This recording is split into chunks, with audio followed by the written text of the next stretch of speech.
And luckily this time, for some amazing reason, me and my boyfriend always went together. It's not, sometimes I go with a friend, he goes with his friends, like we don't always, do it at the same time, but for some amazing miracle, even like maybe in our back minds, we knew to stick together. So even going to the bathroom, we did together.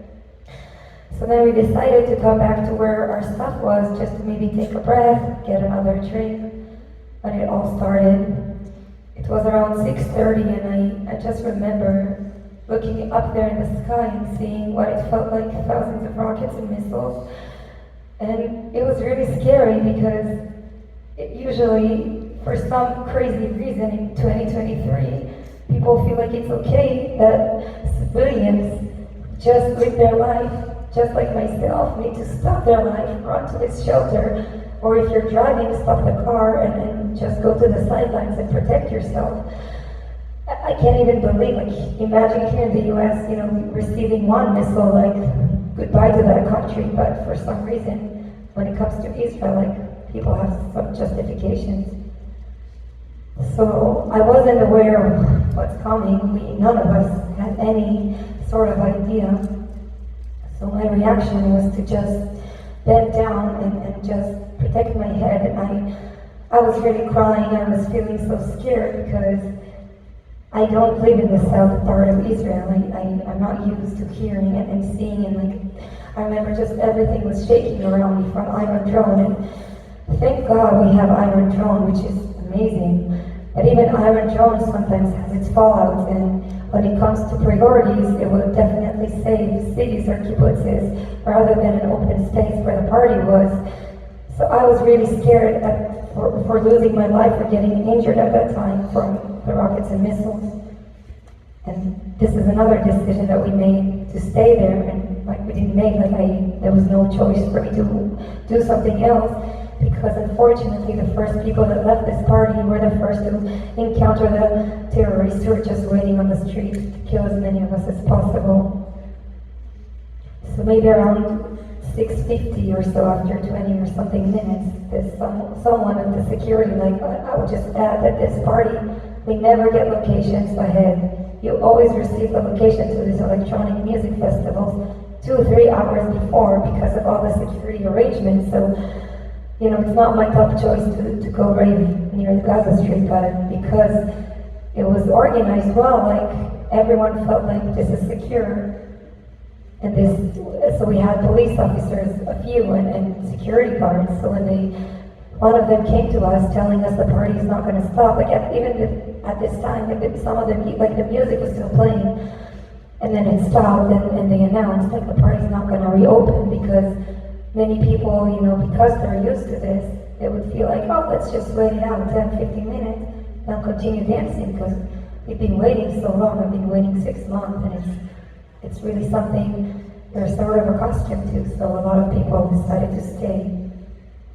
So when he approached us and told us this is a dangerous space to be in and that we should just evacuate ourselves, none of us thought that there's going to be something more coming ahead of us. So we made a decision, which could have easily been a different one, to pack our stuff and go. And when I say we, I didn't do anything. I was really crying. I was very scared, experiencing anxiety attack. And the boys, we were 4, me, my boyfriend Ron, and another couple of friends got in Aliyah, and Ron and Gal, they decided to pack our stuff. We even thought, it takes time to build a tent, to arrange everything. So we took our time gathering all of our stuff, walking to the car, arriving around 7:02, something like that. Luckily for us, when we arrived at the party, we arrived not the first. So someone parking the car, someone standing there with parking directions told us to continue inside, and my boyfriend, who, we have the Israeli chutzpah, decided not to listen and just parked the car very close to the entrance of the party, which is also very close to the main road.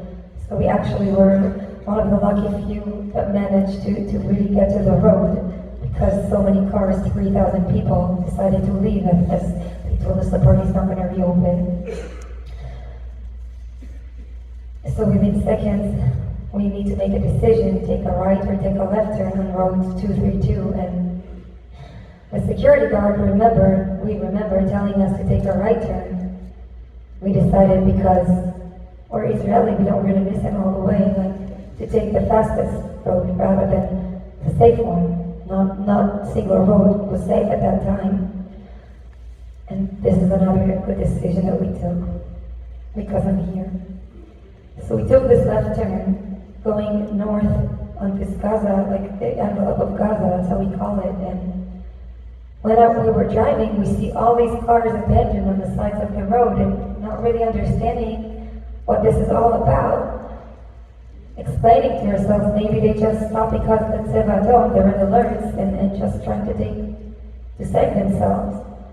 We didn't know that they already encountered terrorists. And because I had this car accident a year before, we put this dash cam on my car, so we were able to see afterwards what really happened. And unfortunately, these cars were not stopped because of that Tzeva Adom. They were stopped, and many of them had windows shattered and gunshots.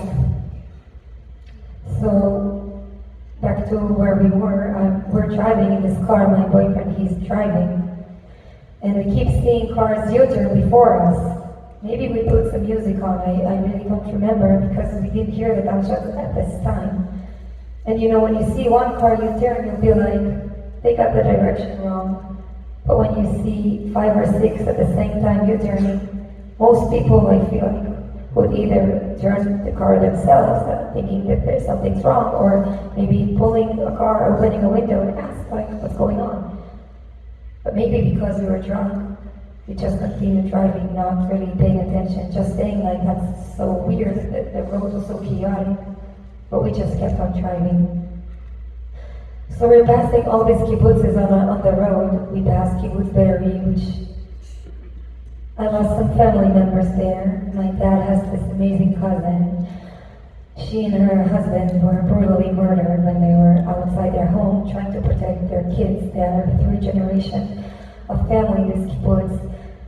And they were brutally killed by Hamas and other civilians from the Gaza Strip, who just looked at those old people and decided, oh, they should be killed, like they did nothing wrong. She was so amazing, actually. She was an educator most of her life, providing all these kids who want to do something, some volunteering, connecting them to kibbutzes and places in need. And unfortunately, only 3 days ago, we were able to give her to both of them a proper funeral, because their bodies were so damaged that even though we knew, like the beginning of the war, that they were gone, only 3 days ago, they were able to get their proper goodbyes. So we're passing this kibbutz, continuing our ride, and then we're seeing kibbutz Olim, which had massive fights, and it was not clear of terrorists for days after. So imagine all the survivors just living in fear for days. And then somewhere between kibbutz Olim and kibbutz Sa'ad, we saw someone on the street, and that was the first time I saw someone dead in front of my eyes. He suffered from many injuries. We saw so much blood. I started to panic and decided to call the police, because that's what I do. I don't think anyone else is going to do it. Like, I have to do it. Maybe he can be saved or something. And that's when we started hearing the gunshots. We thought they were behind us, so my boyfriend pulled the gas on the car, announcing there's a terrorist, because I wasn't familiar with the sound. Like, we had no idea what's going on. And we just kept on driving, only later to really look at the car footage and see that it wasn't really the bad. They were just waiting for us on the side of the road, waiting for us to pass by, so they can really take a shot at us. They shot many times, and for some miracle, they missed, and we were able to continue forward, but I called the police so many times, I didn't get a response. That's when we knew that something is really wrong, because you know, if some terror attack happens, you know that the IDF will surely arrive within minutes and take them down. because so many infiltrated the land of Israel, the army couldn't get it together. It really took us by surprise, I guess.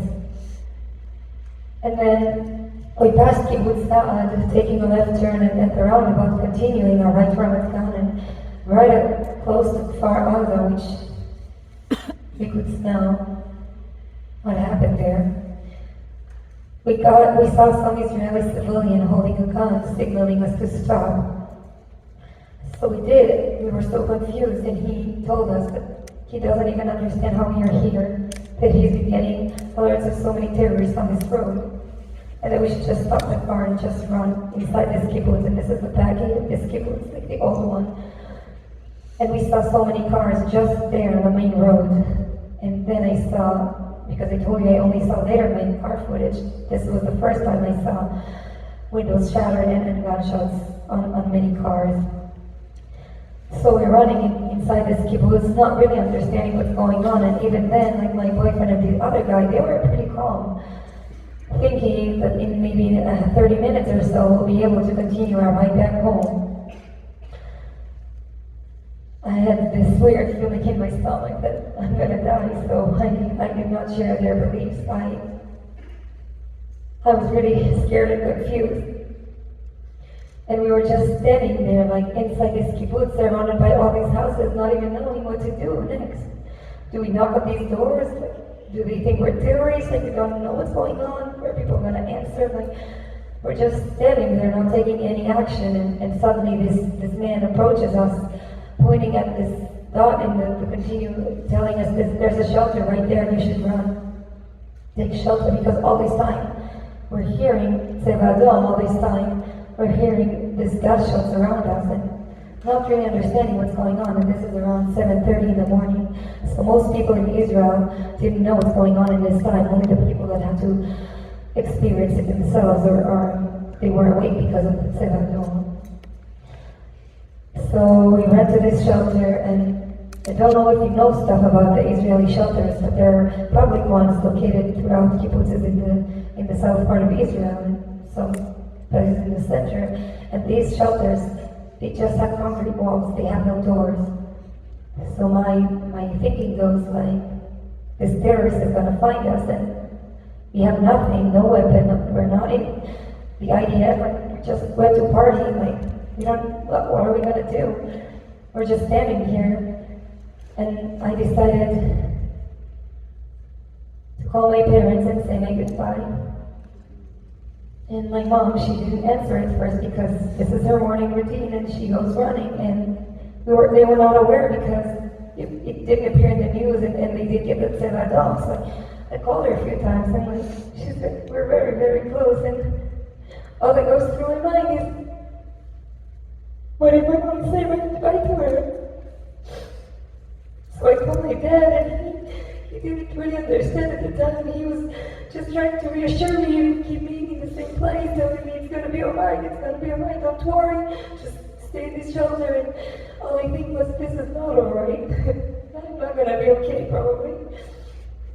So next thing I know, even though the three of us, the three of them decided we should just stay here and rest.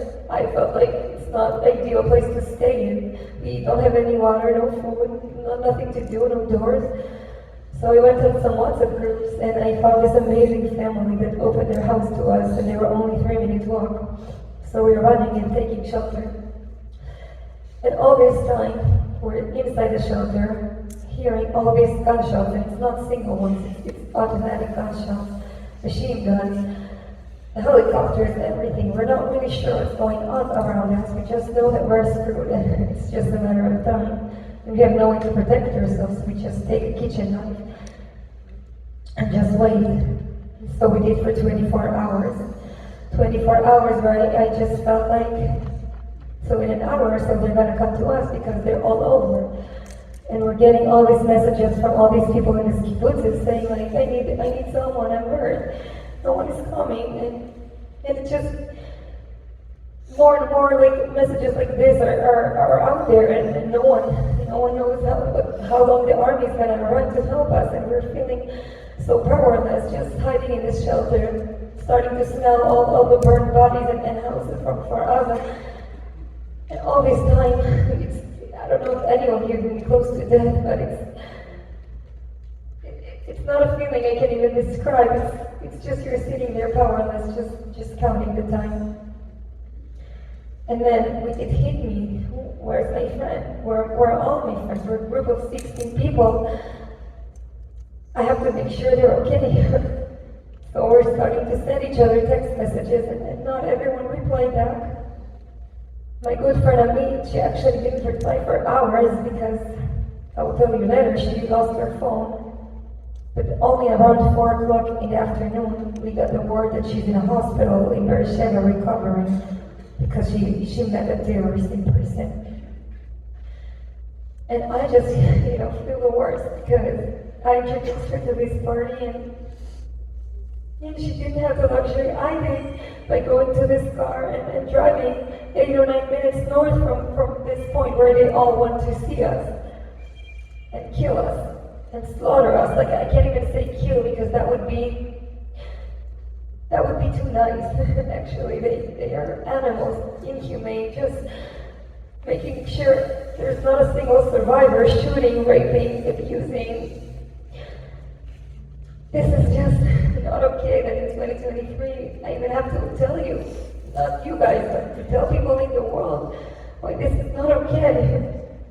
This is just wrong. These are people who just want to dance, people who just want to sleep, and they're in this nightmare. Most of them are dead, doing nothing wrong, having no time to gather themselves, like Israel does every single time. And the next morning, around 7 o'clock, after not really sleeping, we were able to leave. Luckily, the car remained the same, and we just drove as fast as we could. I have to share my location and the WhatsApp to my family members to make sure that they're aware if something happens to me. And this is the worst feeling of it all. And I'm really here, so I can say I'm lucky to just experience this. Because so many of my friends that you just saw in these videos that you can look in front of your chairs, they're not just stories, they're actual human beings who, instead of being here with us or celebrating the beautiful month of October, are now experiencing the worst month ever. And some of my friends shared the birthday month like me, Noah Gamani, that we have to discover by looking in their horrible Gaza Now channel on Telegram. That's how we discovered that our friend is in Gaza. She just went there with her boyfriend, just like us. And they didn't get to have a happy ending like us because they're in Gaza now. And also Mia Shem, she's so young, just 21 and beautiful. She's now in Gaza. Now God knows what's going on with her. And these are just 2 people out of 240 who need our help.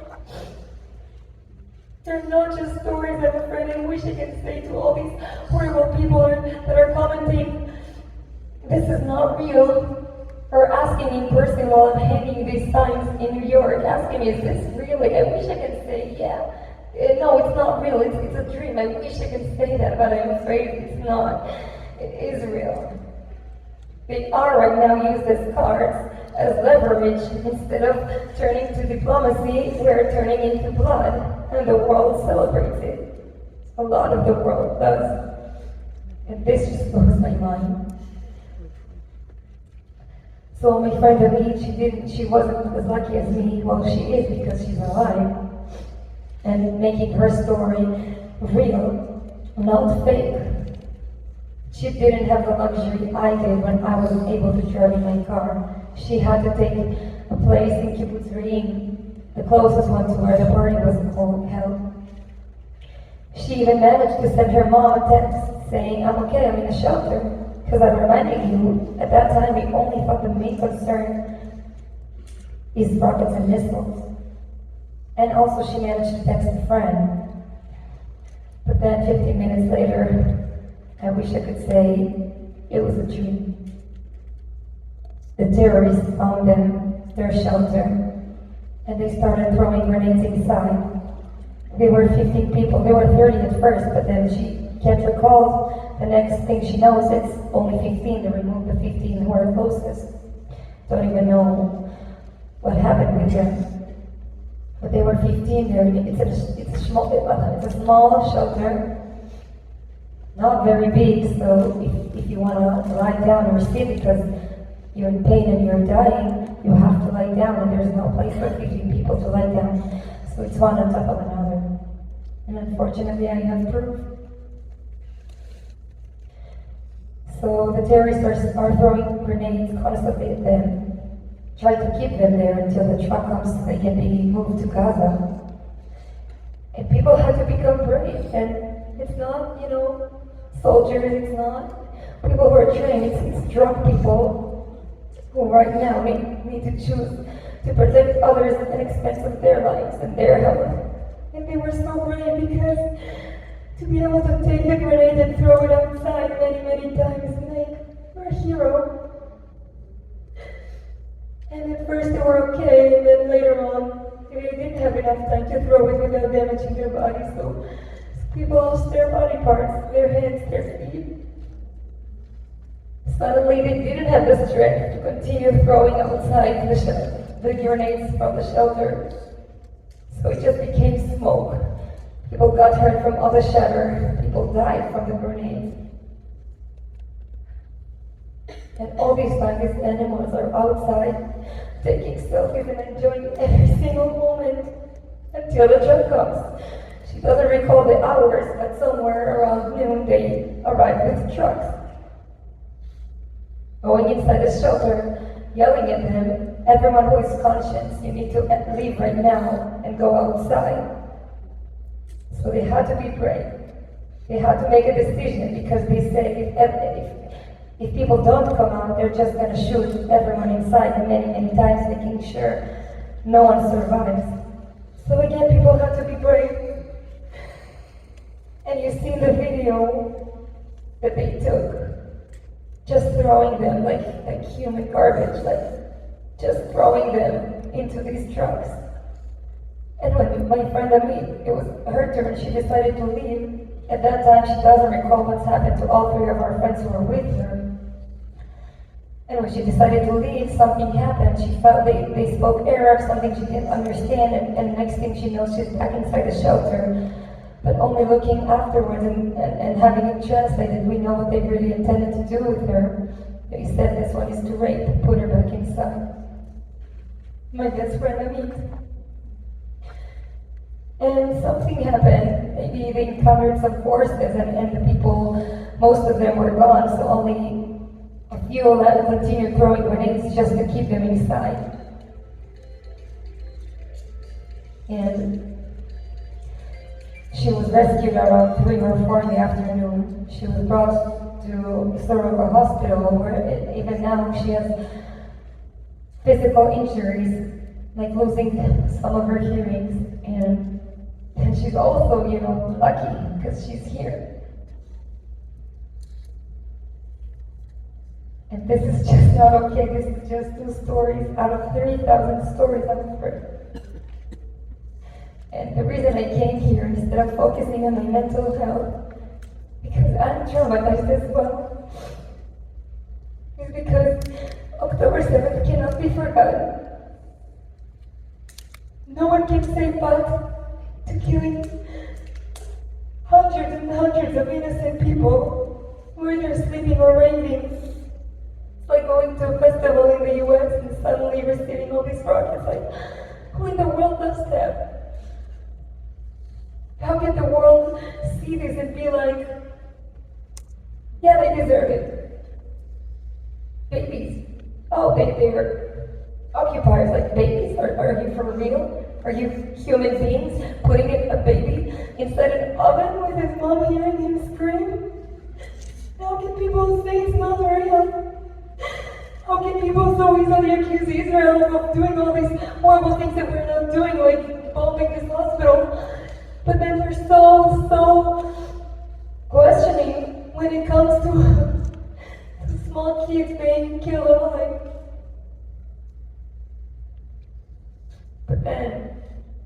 I decided to join this delegation, this private one that's main purpose was to come and talk to high-ranking people in the Congress and House and the Senate. And I was really scared going there because you see in all social media that people are just filled with hate, just waiting for an excuse to be thrilled of another Jew being murdered and butchered. Then I also saw hope, because all these people looked at all of us. We were 8 people in our companies. We had some of us brought other people to be with us because it's hard.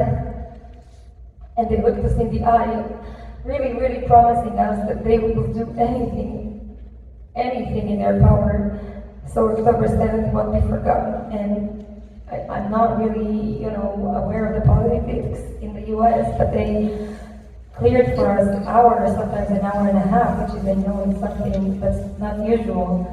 But then also some of them really took actions like John Fetterman, which I'm sure you all know better than me, who not only listened to us, but decided that right now he's going to post our loved ones on his wall. And then he corrected himself, saying, not just them, I'm going to make all the posters on my wall so every single person that comes to me and sits with me will know that there are people right now, and know that there cannot be a ceasefire when people are hostages.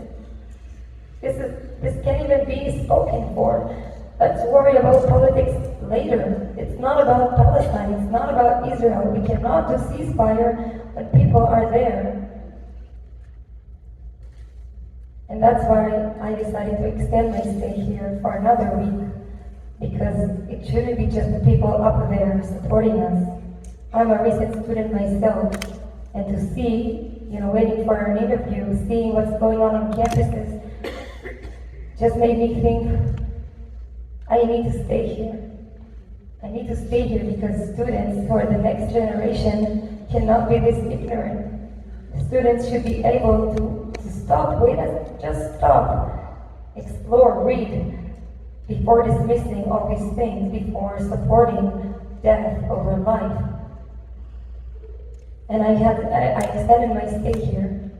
I went to all sorts of campuses like NYU, like Columbia, like Georgetown, GW. And it's hard because I'm reliving my horror. I'm not healed, I'm not close to being healed, none of us are. But we have to stay strong, and that's why I came here. So you guys can stay strong with me, because I am returning to Israel, at least for a while, to really reconcile, to be with my family again, and with my fiance, and we just can't let October 7th be forgotten. We have to get all of them back home. They did nothing wrong. It's 2023.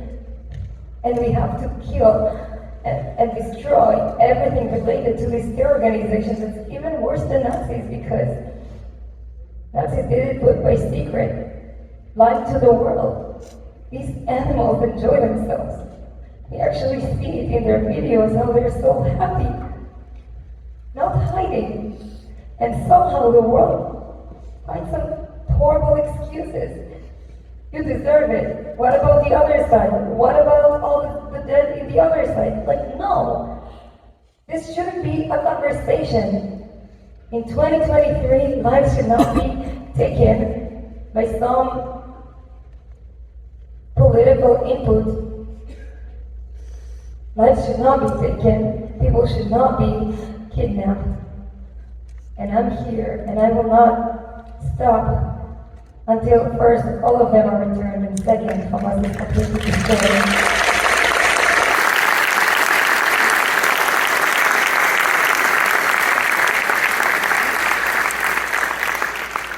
So I'm really, really asking you to help us.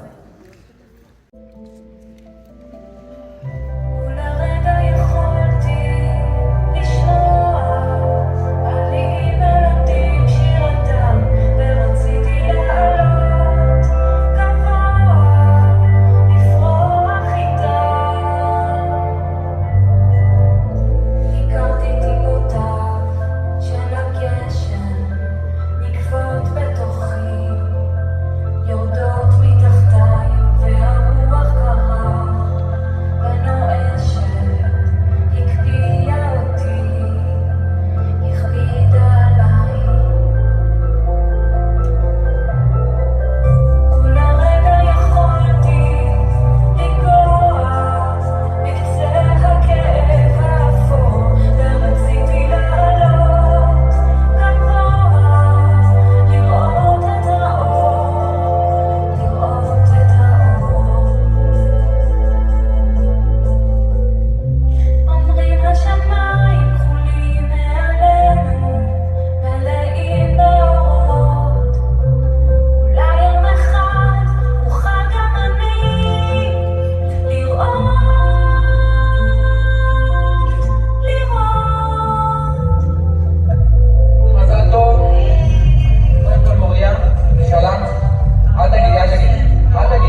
Maya, may I ask you to come?